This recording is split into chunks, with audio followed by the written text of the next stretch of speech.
Well, good morning, everyone.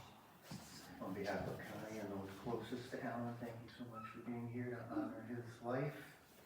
You know, in the grieving process, one of the most significant factors in healing, it's always just you right here, just a caring community of family and friends. Never underestimate the value of a simple word of kindness or the significance of sharing a story about Alan. We look back to memories for healing and people of faith look forward to our future in heaven. Connie shared with me her memories of hearing Alan say, "I'm ready to go, Lord, anytime. I'm ready to go." On January 13th of this year, the angels came and carried Alan to the arms of Jesus. We're going to begin with a song that captures that hope, that captures that truth of the journey that we're on through this world.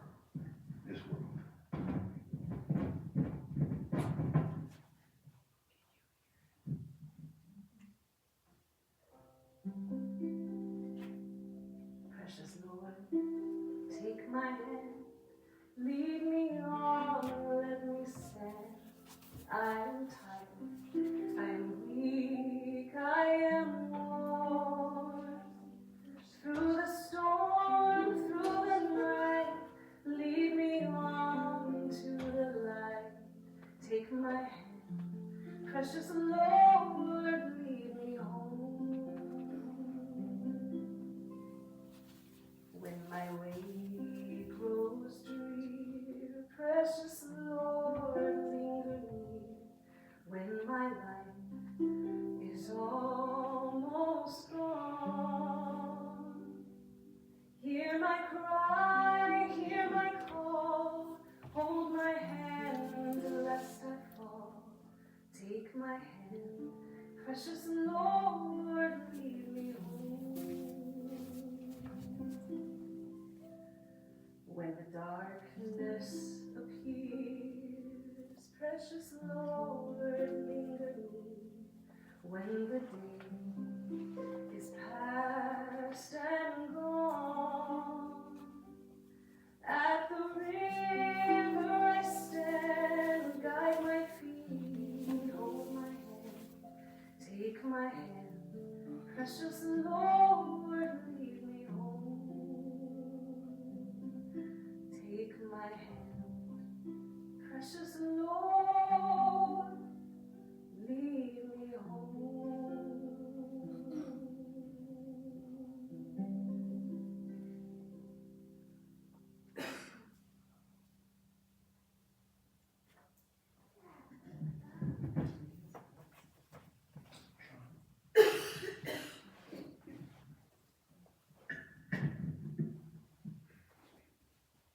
Well, thank you everybody for coming out here for this celebration of life for Alan. And I know that we've got family members that have got a lot of great stories and whatnot. I have one very quick one that I think is worth sharing. My wife and I, we do a magic show in Branson, Missouri. I can't believe how long we've been down there. And actually, Alan came down and saw our show, and I've never seen him laugh or it was really spectacular watching him in the audience during our show. And so we made an offer. He was like 10 years ago or 12 years ago, he was going to like an adult daycare where they would take him over there and he would hang out with people that were kind of in the same situation in life as him. They called it adult daycare. And he asked me if we would come over there and do something like that. And I joked with him and I said, well, I don't know, but Alan, what's your budget? What kind of a budget do you have? And he looked at Connie and he was just like, and of course I was just kidding, and we went and we did the show, and I think we even brought the monkey. But, you know, for those of you that remember Alan and his condition or whatever, I just want you to imagine Alan getting up in front of his peers, walking up there and saying, ladies and gentlemen from Branson, please welcome Sean and Julie. Like he was Ed Sullivan or something. And that was fantastic. And so I got up there and started doing a show, and didn't go well. Because they weren't responding the way you guys are responding. You guys are very nice, and you know, and you can't fault them, right? I didn't, and so I decided I was just going to keep going with the show, and I did a joke, and nobody responded, and so I just dropped my little one-liner. I go, these are the jokes, folks. And one person out of 12 people went, and that was very, very funny. So it was a memory for me. And we all have great memories of him. And then I've been asked to read the Beatitudes, and so here we go. Blessed are the poor in spirit, for theirs is the kingdom of heaven. Blessed are those who mourn, for they will be comforted. Blessed are the meek, for they will inherit the earth. Blessed are those who hunger and thirst for righteousness, for they will be filled. Blessed are the merciful, for they will be shown mercy. Blessed are the pure in heart, for they will see God. Blessed are the peacemakers, for they will be called the children of God. Blessed are those who are persecuted because of righteousness, for theirs is the kingdom of heaven.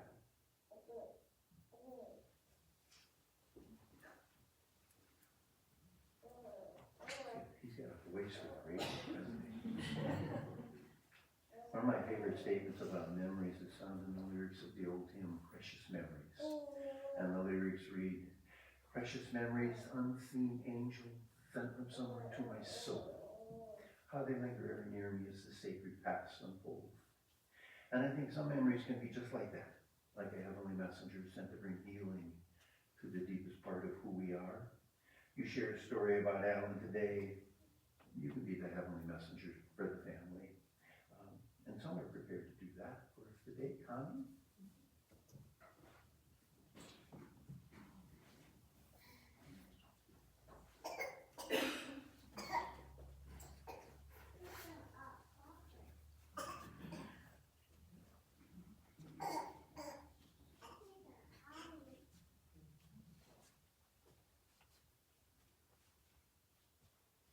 Hi, everybody.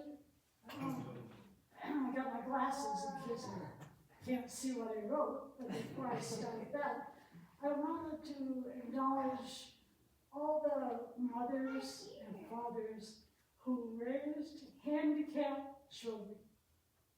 They are a special kind of people. They never signed up for the job, but when they did get the job, they did as good as they could. Then I want to acknowledge the child who grew to an adult, who lives his life as good as they can, trying to get through the adversity. I want to thank them for their courage. I want to thank them for the example they set for the rest of us. And God bless them all. Now I'll try to get to the real stuff.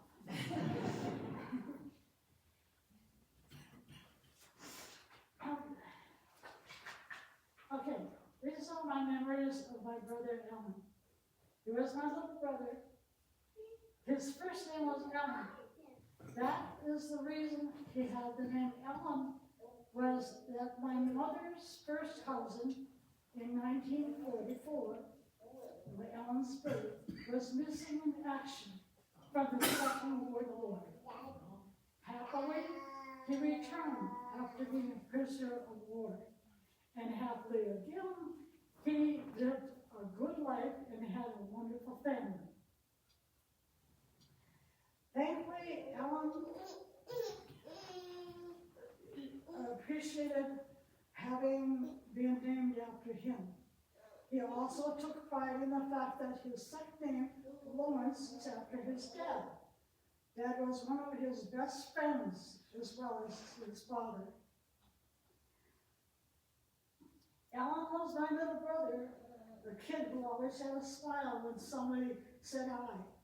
As a little girl, he was just him. I didn't think he was any unusual. When we played outside on the farm, he would always want to be the farmer. So he'd play with his trucks or his tractor. And I got to be the house lady. Well, what do you do when you're a house lady? You bake. So I did. I baked the mud pie. And I offered him, hey, have some. All of a sudden I heard a big baby voice, Connie, what are you doing? I looked up and here was a part-time hired help that we had during harvest time or whatever. Here he was, he had a cigarette in his hand and his brown eyes were looking right at me. Oh, I felt so embarrassed. I was 6, but I knew what embarrassment felt like.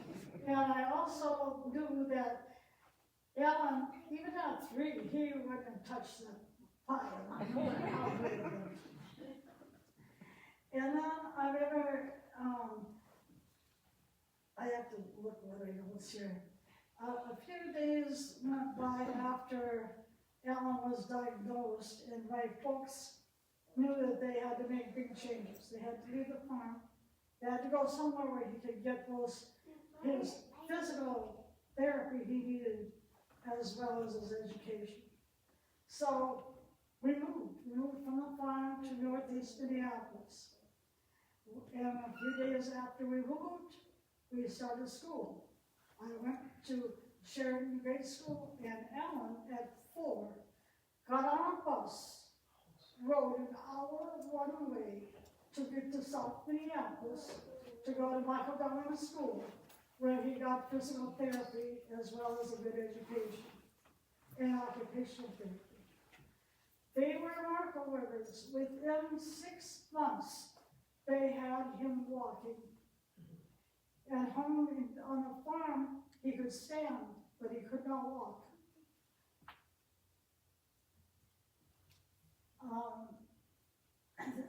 Speaking of walking, when he was about 18, I think, and one of his buddies was at the hospital, and he wanted to go visit him. Now, Alan got his driver's license.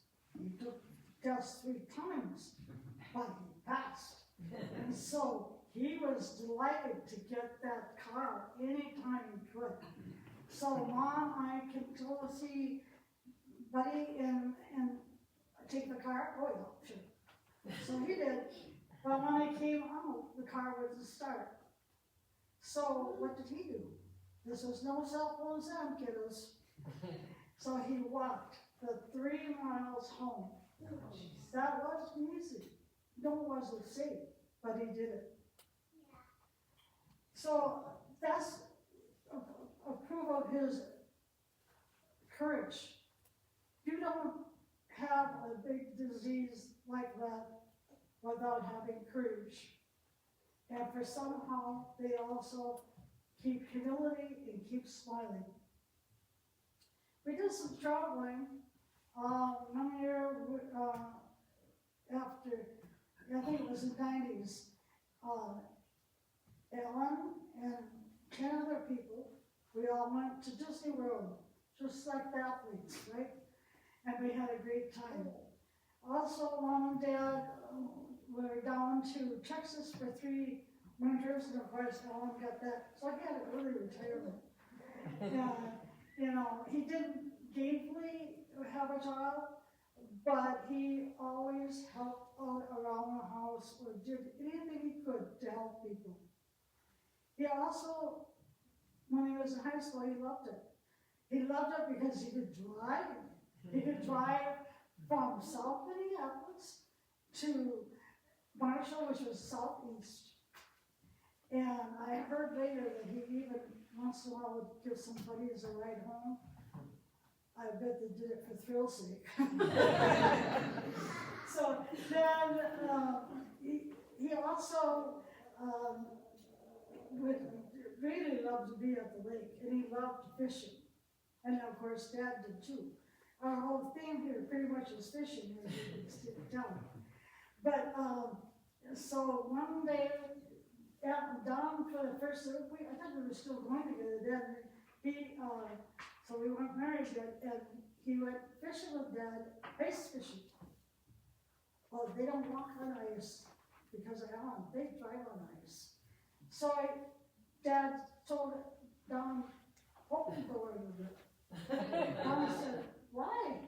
He said, because if we hear cracking, I drive fast. So, and Alan also had a brush of fame because when he was 8, he was on a cerebral palsy telephone, and he met several celebrities. I won't name them because they're gone and you wouldn't know who they are. But the one of them you may remember, Hubert Humphrey was then a senator, and of course became vice president. There's a picture of him, but mostly you see the back side of Humphrey. Let's see. Alan had a huge adjustment. When Dad passed away, Alan was 60. So now he's trying to do what I did at 18. You know, you had your first apartment, now he owned the car, now he had to pay meal planning, etc. It wasn't easy, but he did it. And then he lived there for 16 years, and then we moved him, thanks to Tom, to Sweet Living, so he could get better care, and that's what he did. They were marvelous, and they had outside help too, other people involved, everybody was super together. Alan loved getting mail. I mean, every holiday, a lot of you sent Christmas cards and greetings to him, and he would have his room, all decorated up, and the cards would be on display. Then he would dictate to me a card to send back to people. I'm sure he wanted me to thank you for coming. Enjoy the lunch. One day, a couple of years ago, he said, so what are you going to do about my funeral? I said, well, I wasn't planning it yet. What would you like me to do? And he said, well, how about lunch? I said, well, what do you want me to serve? He said, well, sardines and some chocolate. So we have sardines that you can just taste. But I know you don't leave your aunt sardines, so there are walleye fingers for you too. And chocolates, I got chocolate candy, and I'm sure our caterers have some chocolate involved too. So enjoy it, and like the Scandinavians, there we go, you think I was one, would say, you know, have a good life. You know, live well. That's what they always said, is live well. Live well so you can die well. Thank you.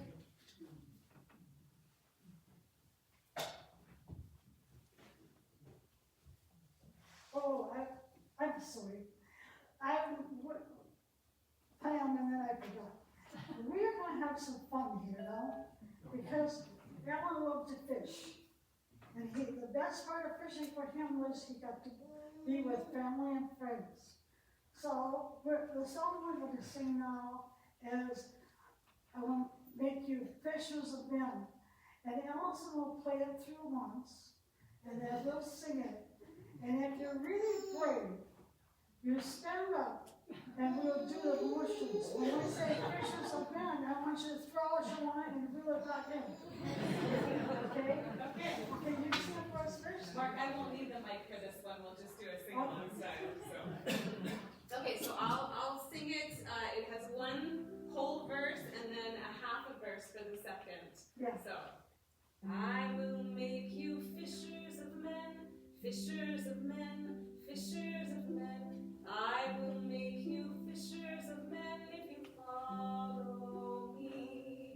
If you follow me, if you follow me, I will make you fishers of men if you follow me. And here's the second verse, it's shorter. Hear Christ calling, come unto me, come unto me, come unto me. Hear Christ calling, come unto me, I will give you rest. And now we'll all sing it together. Okay, now all you fishermen are brave enough to stand up so I can stand up.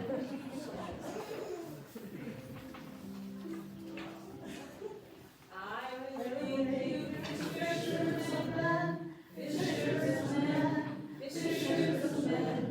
I will make you fishers of men if you follow me. If you follow me, if you follow me, I will make you fishers of men if you follow me. Hear Christ calling, come unto me, come unto me, come unto me. Hear Christ calling, come unto me, I will give you rest. Thank you. Last time we went fishing together, Alan.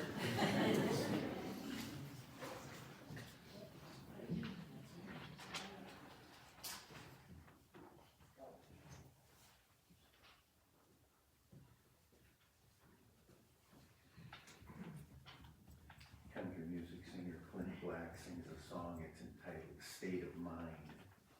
And the lyrics read, ain't it funny how a melody can bring back a memory? Take you to another place and time, completely change your state of mind. And that is so true. Music has the power to evoke emotions and memories to take us to another place and time, to touch something deep in our soul. I just loved that. That was so appropriate.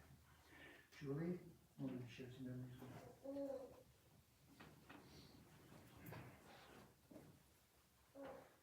Hi everyone, I'm Julie, Alan's niece, of course most of you. I was lucky to have somebody like Alan in my life, and I just wanted to reminisce about a few of the things that made Alan so special.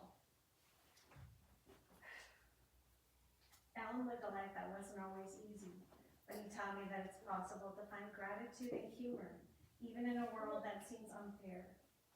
He had cerebral palsy, but that wasn't who he was. He was a son and a brother, an uncle, a great uncle, a cousin, a friend, a willing confidant, a humble artist, an excellent driver, and most of all, the family's best fisherman, at least by my recollection. He caught more fish than anybody, and I might have gone along fishing more often if Alan hadn't been so patient and the fishing trips so long. I remember at least a couple of times where the weather or the fishing was so bad that it was stated, even Alan wanted to come back in. He could fish for hours. It was the family's quiet observer, taking things in and processing, and sometimes a sly grin that made you wonder what he was thinking. He was quick-witted, smart. He had an uncanny intuition. He asked questions about our business and the show and life in general that had depth. as if he was standing in our shoes. And he did like the conversations to keep moving, or at least he required that you get to your point quickly. Seemingly impatient, but I believe it was in part due to his intuitive nature. And he didn't need all of the details. He loved to joke, he loved to laugh, and could easily read between the lines to find the humor in a statement. I loved it when he busted out in laughter. He was the go-to whenever facts or memories needed resolve between Grandpa and Grandma. He was their external heartthrob. And as I understand it, he was the MVP at the trivia nights at Sweet Living. He was the only uncle on my mom's side, and he was always there at every family gathering, every milestone, and ordinary afternoons. He was, in his own way, now that I've reflected upon it, a gentle reminder that kept us paying attention to what matters. I felt a kindred spirit with Alan because we shared a tendency to look backward, to hold tight to memories, and sometimes get stuck in them. His rotating picture frame provided hours of conversation and reflection. Alan missed Grandma and Grandpa so deeply. And it feels like fate that Alan left us on the very same day as Grandpa, exactly 21 years later. He deeply cared about people and relationships. A couple of times I arrived to see him and he'd say, you just missed your brother. And he'd be shaking his head in dismay, and then he'd ask, when's the last time you've seen him? He really cared. Alan was 100% thrilled with any visit. I'll always remember his wide grin, an outstretched arm, and a big hug. And it was joyful, truly. He always made me feel so welcome, so important. Alan didn't express affection with words like I love you, rather like my grandfather, his dad. He showed affection with the deep gaze and the long handhold. He always gave me his full attention and was willing to skip dinner rather than our company. And at the end of every visit, he thanked me profusely for our time together, especially if Sean was along. As much as he appreciated my company, he loved being among the guys. At Dad's 80th birthday party, Alan arrived on his motorized chair from a few blocks away in Bloomington where he lived. Coming up the drive, he looked in my direction and his mouth dropped open in surprise. And it was in that moment that I realized my coming up from Branson was as much a surprise to Alan as it was to Dad. And I flung my arms wide as he made his approach, and Alan, he zoomed right past me. Absolutely thrilled to see cousins David and Curdy behind me. He made the most of every connection, and he loved family and close friends. Alan faced struggles most of us can't imagine, yet those struggles didn't harden his heart. He could be sad, yes, but even within the sadness, he was deeply grateful. I was honored to be with him for part of his journey while on hospice at his home, Sweet Living. In that time, I witnessed the impact he had on the hearts of many. I heard story after story from his caregivers and friends about how Alan had a good heart, was so kind, so happy, and so thankful. In the last few years, Alan needed help eating, and I was told he said thank you for every single spoonful, every bite. He flirted with his friends at Sweet Living and had great success gaining their attention, affection, and appreciation from what I could tell. He was loved. I came to find he had a bit of a reputation there known as the oh boy boy. The staff found it especially endearing. You see, Alan often uttered a phrase in a drawn-out manner with a comedic undertone, oh boy, as a way of connecting, commiserating, and empathizing. He loved country western music, the old-timey stuff like Glenn Campbell, whom we got to see live together in Branson with Mom and Dad. While delighted to hear the songs, Alan's first commentary following the show was how old Glenn and Andy Williams looked. Alan was honest. Alan found joy in the simple things, a good fishing trip, a long drive, and a milkshake from McDonald's. He never said no to a milkshake. And if he did, you knew it still meant yes. The world is less without him. And now in the spirit of Alan, I'll close with gratitude for Alan. Thank you, Alan, for teaching us to look deeper, to be grateful, and to take care of each other.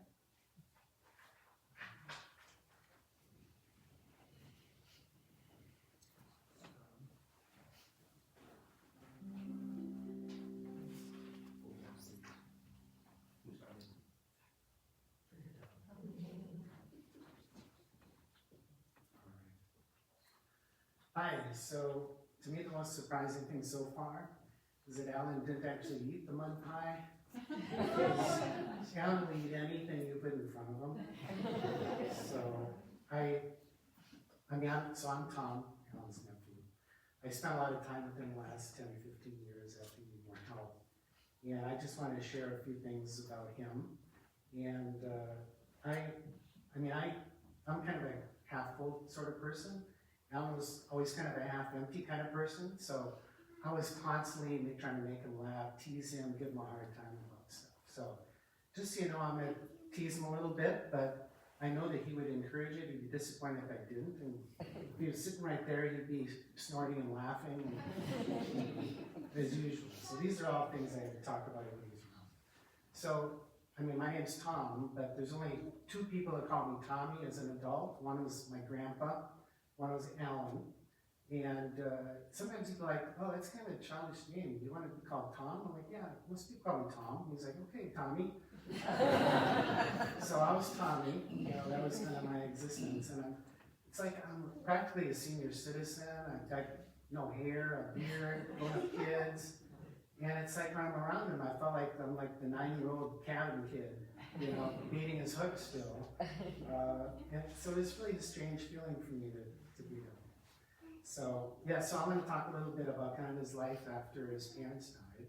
So, about 20, 25 years ago, his parents died, and as Mom said, it was a big deal for him to live on his own. It was hard, a big transition. And around that time, I started spending more time with him and checking on him and visiting him at his apartment. And we had routines we'd go through. I'd help him with different things. And eventually it kind of boiled down to kind of a once a week, every Saturday I'd be there and help him with stuff. And the apartment he had was great, but they didn't have food there. And Alan could do things like pour himself a bowl of cereal, heat up a hot dog, microwave, but he couldn't measure a teaspoon of salt and chop up some onions and cook, right? So it was always a challenge. So over time, I spent more and more time with him, helping with the food situation, which was like always a stress for him to obtain food and to make the food. And one of the things I learned, I always knew Alan was a cheapskate, but I really learned, as I got involved with his groceries and things, how cheap that guy was. And he wore it like a badge of honor. He was zeroing on me right on, because he would not throw anything out of the fridge. I'd go over there and I'm like, Alan, boy, these tomatoes are kind of rotten, and the bread is moldy. We should really toss this. That's really good. I'll eat that today. So I had to devise methods to try to get rid of this stuff. I'd sneak it in the trash, and he'd see me, and then I'd be like, oh, Alan, can you go grab your checkbook? I'm going to check your ledger and make sure everything's okay. He really cared about his ledger. So he'd go to the bedroom, and I'd quickly stuff something in the trash. Hey, is that an albino squirrel out there? And I'd throw some stuff away. But then he kind of busted me a few times. He's like, what's that in there? I didn't see that in the trash there. So then I got a little smarter, and I'm like, oh, this moldy cheese, Alan, it's really, it probably should be thrown out, but that'd be a terrible waste. Is it okay if I bring this home and I'll make grilled cheese sandwiches for Kim and I tonight? And he's like, yeah, that's a good idea. That won't go to waste, So I sneak out that. So he also, speaking of being a cheapskate, I got his groceries quite a bit the last few years in the apartment, almost every week. And I could never buy anything name brand. It had to be like the off-brand. You couldn't get Kemp's milk, you'd get the Cub Foods. I couldn't get Swanson's TV dinners. I'd get like a fistful of dollars TV dinners. So he was super cheap. But I would make his list and I'd go to the grocery store, and almost every week I would get it. He was a creature of habit. He'd have the exact same things every week. I couldn't deviate, from the plan. So I'd go to the grocery store, and during COVID I'd order it, but it was always the exact same stuff. I could go through the holiday store, the cut food store in Bloomington right now and get the exact same stuff. And it was like Wonder Bread, Honey Nut Cheerios, Snack Pack pudding, frozen pizzas, A&W root beer, always a pie, Neapolitan ice cream. God forbid I get some other flavor, that kind of stuff. I mean, it was basically like the shopping list of a 12-year-old bachelor. It's like the home alone kid, went to the store and got the food, That was Alan, and he and I shared a sweet tooth. Kind of like acknowledge that. And so I gotta admit, I was a little jealous sometimes because I'd come over there and like, what'd you have for dinner, Alan? Well, I just had a third of a pie and a big bowl of ice cream, and a salad bowl of Honey Nut Cheerios and milk. And I was like, oh, this wouldn't be so bad. It's okay, So anyway, that was kind of his life there. And I was gonna mention a little bit about sardines because he loved sardines and stinky fish. And his most favorite one was this sardines and mustard sauce. It's at Aldi for 99 cents, which is a win-win for Alan, he gets smelly fish. But I must have fed him. When he was at Sweet Living, I went there twice a week, and almost every visit is like, Tommy, can I have some sardines? I must have fed him like 200 cans of sardines. And I do not eat them. I hate sardines. It's like somebody in a minnow bucket and they just kind of put some olive oil on it or something. So that was at his apartment, transitioning to Sweet Living, which was a wonderful move for him. He really had a great stay there. And one of the things, once he was at Sweet Living, I started to do is to go on road trips with him. And actually, it started a little bit before then, but as he got older, he wasn't able to get around much, and he loved car rides. He loved looking out the windows at all the stuff. That was his favorite thing to do. But as he got older, he couldn't, and I couldn't get him out of his scooter into my car and back. And at one point, I got the idea of like, what? We could rent a mobility van. We could go for a drive, And so back when he was at the apartment, we started to do that. And it was like $150, and of course he was horrified. I probably lied about it and told him it was like $90 or something. But we would tool around here. We would went to my house and drive around the neighborhood, drive around in South Minneapolis where he was. One time Julie was here, we went to Minnehaha Falls. But he always had to go to Becker. He was born in Becker, Minnesota. He always wanted to go up there and tool around and drive and look at the houses and that kind of stuff, because he identified himself as a farm boy. He was a country boy, born on the farm, lived there 4 years, but he was like a farmer that temporarily was living in Minneapolis for 75 years. When he would meet somebody at Sweet Living, oh, where are you from? I'm from Becker. But anyway, so we go up there and he just loved it. We'd go to the family farm, which was still in the family, just rented out. He liked to look at the crops and say, oh, they should be planting this or that. He liked to tease me because I didn't know the difference between barley and oats and wheat and whatever. And so we drive through the town. He loved to go to the cemetery where his parents were buried. We always stopped there. His name is on the gravestone already. It's his parents. It's the three of them together in death just as in life. And of course, being the cheapskate, he's quite concerned about, you got to chisel my name or my date of death in there, Tommy. That's going to be really expensive. I don't want you to get stuck with that. I'm like, no, don't you worry, Alan. I'm not going to pay for that. I'm going to bring a permanent marker. I'm just so tomorrow, if the person hasn't done the chiseling on that. So he also was very interested to track down some of the folks that he knew when he was younger. And so on a couple of occasions he did this, but one time in particular, he's like, oh, Tommy, I really got to the bathroom bad. And it was always immediate. So I was like, oh no. So I'm like, I go to the library because I figured they got handicapped bathrooms there, right? So he goes in, he does his thing, and I'm like, oh, crisis averted, we did the bathroom, let's go. I go to leave, and he takes a left turn, and he just cruises into the library. And I'm like, where are you going? So I'm chasing after him. He drives up to the desk where this librarian lady's there, and he's like, hey, do you know Norman Floyd Harold, some old-timey name, you know? Do you know that? And the poor lady is like, is that a nonfiction author? And he's like, Tommy, explain what I'm like, what do you want now? And he's like, well, I want to track down so-and-so. It's my uncle. He lived here 70 years ago. He's wondering if you might know so-and-so.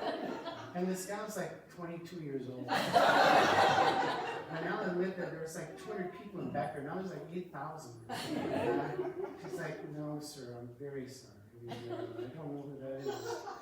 So we did not have success, trying to track down people.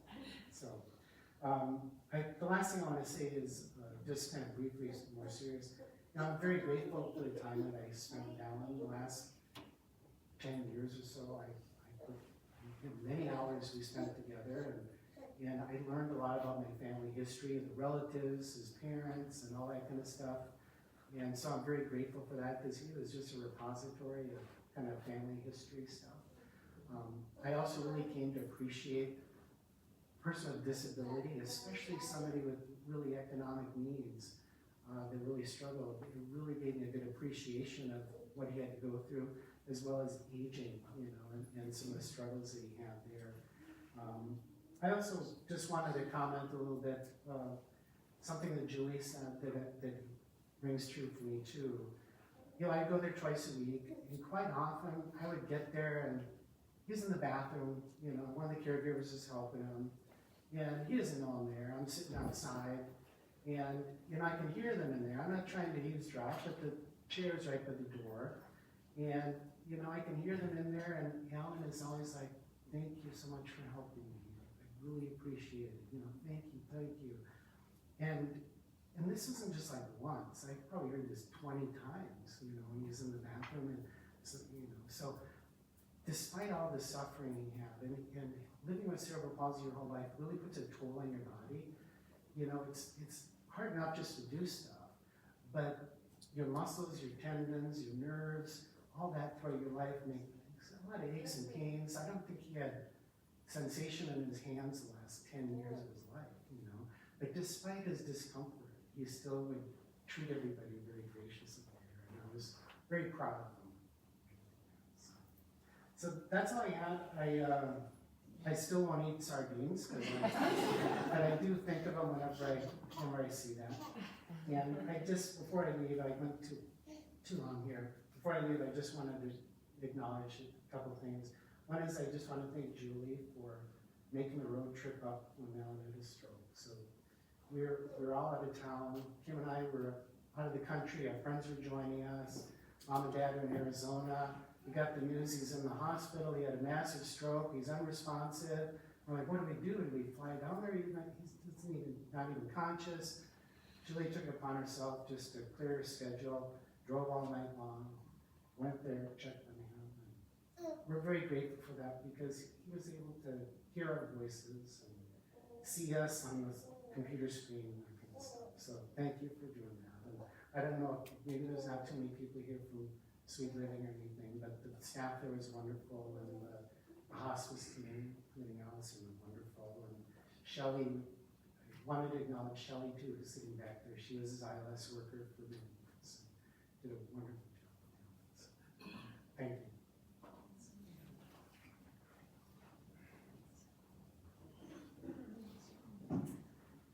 Well, before this next song, I just wanted to let you know, Tom kind of did that. Allison, our harpist, is from hospice. We're so grateful she's here. It's so special because she did play for Alan twice.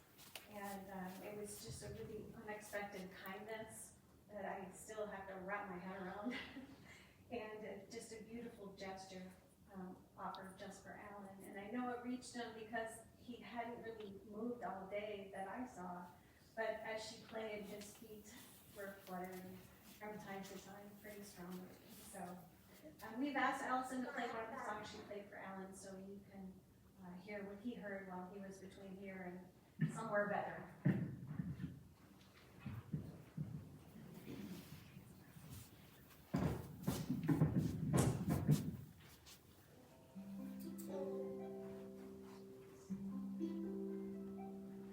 Oh, give me a home where the buffalo roam, where the deer and the antelope play, where seldom is heard a discouraging word, and the skies are not cloudy all day. Home, home on the range, where the deer and the antelope play, where seldom is heard a discouraging word, and the skies are not cloudy all day. How often at night, when the heavens are bright with the light from the glittering stars, have I stood there amazed and asked, as I gazed, do their glories exceed that of ours? Home, home on the range, where the deer and the antelope play, where seldom is heard a discouraging word, and the skies are not cloudy all day, where seldom is heard a discouraging word, and the skies are not cloudy all day.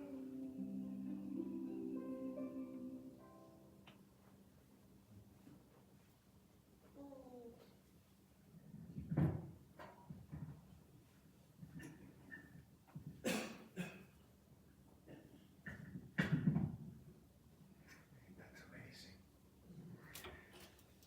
I was told that Alan's favorite class in school was art, and that his favorite teacher was the art teacher, and that just prompted a brief closing thought for this man of faith.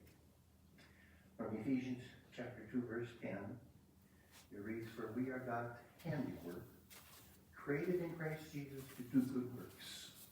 We are God's handiwork. Some translations say we are God's masterpiece. Word in the original language, the Greek language, is poimaia. We are God's poimaia, and that word is carried into our language. We get our word poem from that word. We are God's work of art, his poem, his masterpiece. Each of us an original work of art, uniquely created by God. The psalmist, reflecting upon that truth, penned these words of gratitude in Psalm 139. "Thank you for making me so wonderfully complex. Your workmanship is marvelous." Next time you look at yourself in the mirror, you can say, "Marvelous, God, marvelous." Wonderfully complex. Well, that would miss the point if we didn't recognize the artist. Thank you, God, for making me. You are the creator, you are the potter, I am the clay. And with Alan's artistic ability, his love for art, I thought it appropriate to end with that thought. You're probably aware 2 of his paintings are on display here. But the point is that Alan himself was a work of art. God, the creator, was the artist. And the beauty of his artistic ability seen in the creation of which Alan was a part. And now we're riddled. What do Cinderella, the princess kissing a frog, the story of the ugly duckling, and being a follower of Jesus all have in common? And the answer is they all describe a journey to beauty. Cinderella is transformed from a lowly servant girl into a beautiful and graceful princess, the belle of the ball. The frog is transformed into a prince when it's kissed by the princess. The ugly duckling transforms into a magnificent swan. And the Christian life is the story of being transformed into greater Christ-likeness. The theological term for the process is sanctification. And our term metamorphosis, which describes that transformation of the caterpillar into the beautiful butterfly, actually comes from the biblical language of sanctification. We are morphing. For us, it describes the process of character transformation and being set free from the chains of this life. And so we read 2 Corinthians chapter 3. We are being transformed into his image with ever-increasing glory. We're all in process. We're under construction. 1 John chapter 3. What we will be has not yet been made known, but we know that when Christ appears, we shall be like him. And that verse is talking about the final stage in the sanctification process, which is known as glorification. It takes place when we enter eternity. God's artwork in Alan is now complete. He's been set free from the pains of this world. He has been made new, transformed completely into the character likeness of our Savior. Amen. We have a closing song, and then the director is going to guide us across the hall for lunch, where you can continue to share memories of Alan. Hold on. It's too beautiful not to have it right.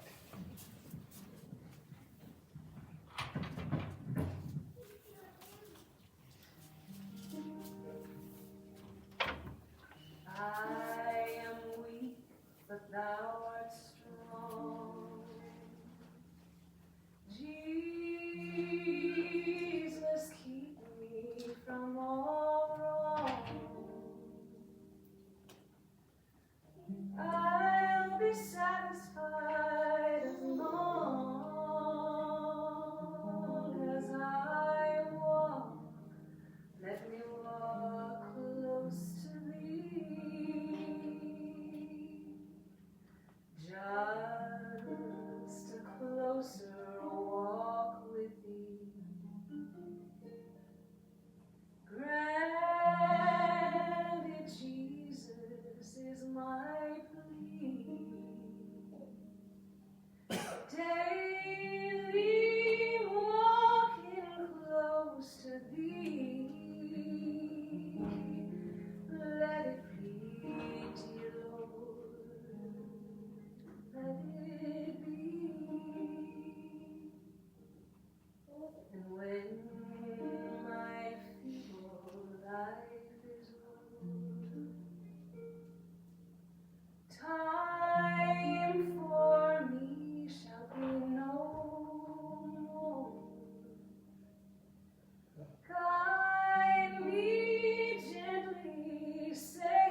does conclude our services for Alan here today.